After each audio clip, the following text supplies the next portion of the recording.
Scottish Parliament votes for immediate suspension of tear gas, rubber bullet and riot shield exports to US.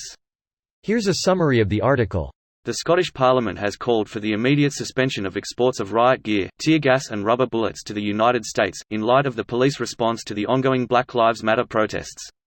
A successful motion, which was backed by 52 votes to 0 with 11 abstentions, says the Parliament stands in solidarity with the Black Lives Matter movement and considers that the UK government must immediately suspend all export licences for tear gas, rubber bullets and riot gear to the US.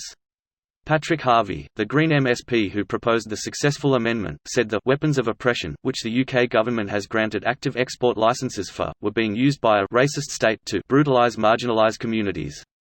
But our amendment also called for an immediate halt of UK exports of tear gas, rubber bullets, and riots gear to the US. Those weapons of oppression are being used by a racist state and it is unacceptable for us to be exporting them, putting those weapons into the hands of people who will brutalise marginalised communities. It's important that we stand in solidarity with the Black Lives Matter movement. Government export license records show that the US is one of the world's largest buyers of UK arms, with almost £6 billion worth licensed for export since 2010.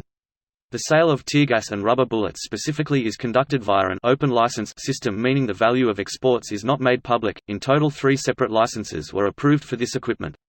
The government's own licensing criteria says that exports should not be granted if there is a clear risk that items might be used for internal repression.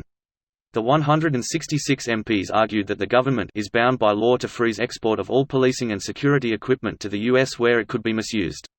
This post received a score of 140,000, with an upvote ratio of 89%. Here are the top comments in response to this article. How much of this export is actually made in Scotland? Wanna know the funny bit? CS spray is banned in the UK for the public. As are tasers.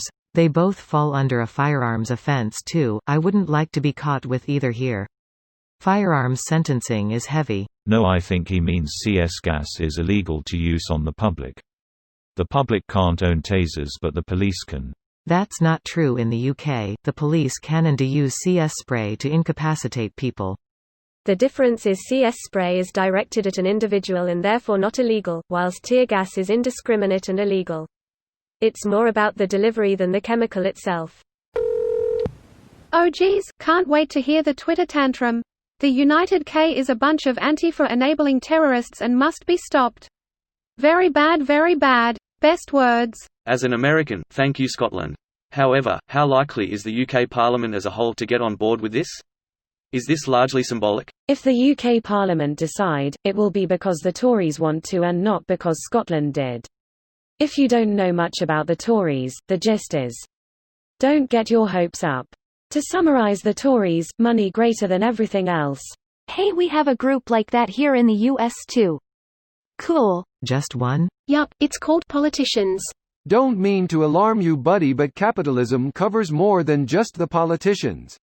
Yes, but the capitalists who buy and sell public opinion in exchange for the currency of policy are a subgroup called politicians. True, and companies that extort people with low wages, products designed to break an advertisement getting them slaving away for things they never actually needed also play a part. You can't look at Jeff Bezos and think, well, at least he ain't a politician. And the world imposes sanctions on the United States for human rights violations. Canada invades the USA to encourage regime change, fair elections, and decrease class disparities.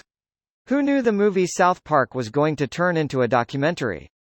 Simpsons did it. I can't wait until the part where Mr. Garrison fucks Donald Trump in the ass to death.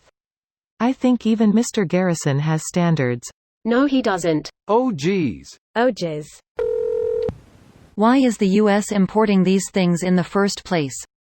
We're the largest arms manufacturer in the world. The US probably did it for political brownie points or something. I'd imagine it went something a little bit like this: hey US, if you buy our stuff instead of making it yourself, we'll do X for you. It's not really quite as slimy as all that. The US often produces foreign military hardware under license because of laws that require a certain percentage of military hardware to be produced domestically. The foreign designer of the hardware is perfectly happy to get the license fees, but because the nation where the designer is based also wants to be able to have jobs for their people, the license agreement often includes provisions requiring the U.S. to buy certain other hardware from that designer or another one in the country. It's pretty standard trade stuff. This video was automatically created by Reddit to speech. The article and comments in this video were selected from Reddit according to their upvotes, and any paraphrasing was performed by smmry.com, without any human intervention.